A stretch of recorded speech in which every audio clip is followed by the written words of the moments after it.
Hi friends, இன்னைக்கு October 4க்கான news தான் பார்க்க போறோம். Internships to bridge job market skills gap pilot project takes off அப்படின்னு இருக்கு. டேக்ஸ் ஆஃப் அப்படின்னா ஸ்டார்ட்ஸ்ன்னு அர்த்தங்க. ஸோ நம்ம மார்க்கெட்ல இருக்கிற டிமாண்டுக்கும் நம்மள்ட்ட இருக்கிற ஸ்கில்லுக்கும் ஒரு கேப் இருக்கு. அந்த கேப்பை ஃபில் பண்ணணும்னா நிறைய ஸ்கில் ட்ரைனிங்ஸ் கொடுக்கணும். இந்தியாவோட டாப் 500 கம்பெனிஸும் நம்மளுக்கு இன்டர்ன்ஷிப்ஸ் கொடுக்கறதா கவர்மெண்ட் வந்து அவங்கள்ட்ட இருந்து ப்ராமிசஸ் வாங்கியிருக்காங்க. அது வந்து அவங்களோட கார்பரேட் சோஷியல் ரெஸ்பான்சிபிலிட்டி மூலமா அவங்க செய்யறாங்க. ஸோ அதை தொடர்ந்து இந்த நியூஸ் ஆர்டிக்கல் இருக்கு. அடுத்து ஸ்பிளிட் டெசிஷன், அதுல வந்து பாருங்க, எலெக்ஷன் கமிஷன் ஆஃப் இந்தியாவும் அதுக்கடுத்து ஸ்பீக்கரும் 2 பேருமே நியாயமா நேர்மையா நடந்துக்கல. எந்தெந்த கேசஸ்ல நடந்துக்கல, கட்சி தாவல் கேசஸ்லாம் அப்படி நடந்துக்கல அப்படின்னு சொல்லிட்டு இந்த ஆர்டிக்கல் இருக்கு. டெசர்ட் ஸ்ட்ராம், டெசர்ட்னா பாலைவனம், பாலைவன புழுதி அப்படின்னு சொல்றாங்க.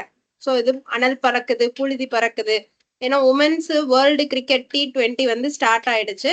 ஸோ அது வந்து ஸ்டார்ட் ஆனதுனால எல்லாரோட கவனமும் அது பக்கம் தான் இருக்கு. ஸோ இது வந்து ஒரு நல்ல ஆர்டிக்கல், வாசிச்சு பார்க்கலாம். உங்களுக்கு வந்து இங்கிலீஷ் இம்ப்ரூவ் ஆகும் இந்த எடிட்டோரியல் வாசிக்கிறதுனால. உங்களோட சென்டென்ஸ் ஃப்ரேமிங் கரெக்டா இருக்கும், சென்டென்ஸ் ரீஅரேஞ்ச்மெண்ட்டுக்கு ஹெல்ப் பண்ணும். இப்போ அடுத்து இங்க பாருங்க, செம்மொழி அப்படின்னு சொல்லிட்டு நம்மளுக்கு வந்து ஏற்கனவே ஒரு எத்தனை மொழி கொடுத்திருந்தாங்க, செம்மொழி ஸ்டேட்டஸ் வந்து ஏற்கனவே 6 லாங்குவேஜஸ்க்கு கொடுத்திருக்காங்க. என்னென்னு பாத்தீங்கன்னா தமிழ், தெலுங்கு, மலையாளம், கன்னடம், சான்ஸ்கிரிட், ஒடியா. இப்ப அதோட சேர்த்து இன்னொரு 4 லாங்குவேஜுக்கு செம்மொழி ஸ்டேட்டஸ் கொடுத்திருக்காங்க. அதை வந்து இங்கிலீஷ்ல கிளாசிக்கல் லாங்குவேஜ் அப்படின்னு சொல்லுவாங்க. மராத்தி, பெங்காலி, அசாமீஸ், பாலி, பிராகிருத்திக், இந்த 5 லாங்குவேஜுக்கும் இப்ப வந்து இந்த செம்மொழி ஸ்டேட்டஸ் கொடுத்திருக்காங்க. So India push needed to end AIDS as a global health threat by 2030. 2030க்குள்ள நம்ம வந்து இன்டர்நேஷனல் லெவல்ல வேர்ல்டு ஃபுல்லாமேவும் எய்ட்ஸை தடுக்கணும் அப்படின்னு நினைச்சோம் அப்படின்னா இந்தியாவோட பங்களிப்பு அதுல ரொம்ப அவசியம் அப்படின்னு சொல்லியிருக்காங்க. சோ இதை யாரு சொல்லியிருக்கா அப்படின்னா யுஎன்னோட எய்ட்ஸ் டைரக்டர் ஏசியா பசிபிக் ரீஜியனுக்கான இமான் முர்ஃபி அவர் சொல்லியிருக்காரு. சரிங்க, இப்போ அக்ரி ஃபார்மர்ஸுக்காண்டி நிறைய ஸ்கீம்ஸ் கவர்மெண்ட் விட்டுருக்காங்க. அந்த ஸ்கீம்ஸ் எல்லாத்தையும் திரும்பி வடிவமைச்சு அதை வந்து 2 ஸ்கீமா மாத்திருக்காங்க. ஒண்ணு வந்து பிரதான் மந்திரி ராஷ்டிரிய கிருஷி விகாஸ் யோஜனா, இன்னொன்னு வந்து கிருஷி உன்னதி யோஜனா. சோ இந்த 2 ஸ்கீம் தான் இனிமேல் ஃபார்மர்ஸுக்குன்னு இருக்க போகுது. அடுத்தது பாருங்க, சென்செக்ஸ் நிப்டி ரெண்டுமே வந்து இந்த போர்னால, ஈரான் இஸ்ரேல் இந்த போர்னால 2% மேல டிக்ளைன் ஆயிருக்கு, விழுந்துருச்சு. அதனால ஃபியூச்சர்ஸ் அண்ட் ஆப்ஷன்ஸ் ட்ரேடிங் வந்து கொஞ்சம் தடைப்பட்டிருக்கு, நிறையவே தடைப்பட்டிருக்கு அப்படின்றாங்க. அன்செக்யூர்டு பிசினஸ் லோன்ஸ் தான் எல்லாமே வந்து இயர்லி அசெட் குவாலிட்டி ஸ்ட்ரெஸ் காமிக்குது. ஸ்ட்ரெஸ்னா அதுதான் நிறைய என்பிஎஸ்ஆ மாறுது, அதுதான் நிறைய வாரா கடனா மாறுதுன்னு சொல்றாங்க. அன்செக்யூர்டு அப்படின்னாலே உங்களுக்கு எந்த ஒரு அடமானமும் இல்லாத பிசினஸ் லோன்ஸா வந்து அது இருக்க போகுது. ஒரு பிசினஸ் காண்டி கொடுக்க போற அடமானம் இல்லாத கடன், அதான் வந்து அன்செக்யூர்டு பிசினஸ் லோன்ஸ். இதெல்லாம் வந்து வாங்கிட்டு அவங்களால திருப்பி அதை கட்ட முடியல, அதனால ரொம்ப சீக்கிரமே அது வந்து வாரா கடனா ஆயிருது.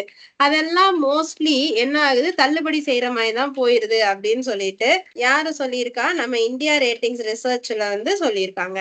அடுத்தது வந்து பாருங்க, டீஃபாரஸ்ட்ரேஷன் ரூல இம்ப்ளிமெண்ட் பண்றதுக்கு, நடைமுறைக்கு கொண்டு வரதுக்கு யூரோப்பியன் யூனியன் வந்து டெட்லைன் வந்து இன்னும் கொஞ்சம் எக்ஸ்டெண்ட் பண்ணிருக்காங்க. இப்போ எப்பக்குள்ள நம்ம வந்து இது பண்ணா போதும், லார்ஜ் கம்பெனிஸா இருந்தீங்கன்னா நீங்க வந்து டிசம்பர் 30th 2025க்குள்ள இந்த ஸ்டாண்டர்ட்ஸ் எல்லாம் கம்ப்ளை பண்ணணும். இதே ஸ்மால் அண்ட் மைக்ரோ என்டர்பிரைசஸா இருந்தீங்கன்னா ஜூன் 30 2026க்குள்ள நீங்க கம்ப்ளை பண்ணா போதும். சரிங்க, அடுத்தது இந்த இடத்துல பாருங்க, farmers earn less than 40% of the price paid for fruits vegetables RBI paper. Farmers வந்து ப்ரொடியூசர்ஸ், அவங்க தான் வந்து ஃப்ரூட்ஸ் வெஜிடபிள்ஸ்லாம் விளைவிக்கிறாங்க. ஸோ அவங்களுக்கு ஜஸ்ட் விற்கிற விலையில 40% தான் அவங்களுக்கு போகுது. ஆனா கன்சியூமர் நிறைய பணம் கொடுத்து வாங்குறாங்க. அப்ப இந்த பணம்லாம் யாருக்கு போகுது அப்படின்னு பார்த்தா நடுத்தரகர்களுக்கு தான் போகுது, மிடில் மேனுக்கு நிறைய பணம் போகுது. ரீட்டைலர்ஸ் அவுட்லெட் ஷோரூம்ஸ் வச்சு, அவுட்லெட் ஷாப்ஸ் வச்சு விற்கிறாங்க இல்லையா, அந்த கடைகளுக்கு வந்து நிறைய லாபம் போகுது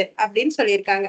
ஸோ விளைவிக்கிற ஃபார்மர்ஸுக்கு பெருசா ஒன்றும் போறது இல்லை, அது அதனால விலைவாசியும் ரொம்ப ஏறிட்டே இருக்கு அப்படின்னு சொல்லியிருக்காங்க. ஸோ இதுல வந்து பாருங்க, what is the status of Swachh Bharat mission 2.0. இதுல ஒரு ஆர்டிக்கல் கொடுத்திருந்தாங்க. இதுல வந்து ஒரு எஸ்ஸே எழுதுங்க. நீங்க ஸ்வச் பாரத்தோட இன்னைய நிலைமை என்ன அப்படின்னு சொல்லி ஒரு எஸ்ஸே எழுதுங்க. இது கவர்மெண்டோட ரொம்ப ஐகானிக் ஸ்கீம்ங்க. இதுல வந்து ஒரு எஸ்ஸே வர்றதுக்கு நிறைய வாய்ப்பு இருக்கு. ஸோ அடுத்து கேவேஜ் அப்படின்னா என்ன? வேர்ட் ஆஃப் த டே வந்து கேவேஜ். கேவேஜ்னா ஃபோர்ஸ்டு ஃபீடிங். அதாவது ஒரு சிலர் பேஷண்ட்ஸ்னால நார்மலா சாப்பிட முடியாது, அவங்க டியூப் வழியா சாப்பாடு கொடுப்பாங்க. ஸோ அதனால அந்த மாதிரியான விஷயங்கள் பேரு தான் கேவேஜ். இன்னையோட நியூஸ் பேப்பர் ரீடிங் வந்து முடிஞ்சிருச்சு ஃப்ரெண்ட்ஸ். தேங்க்யூ.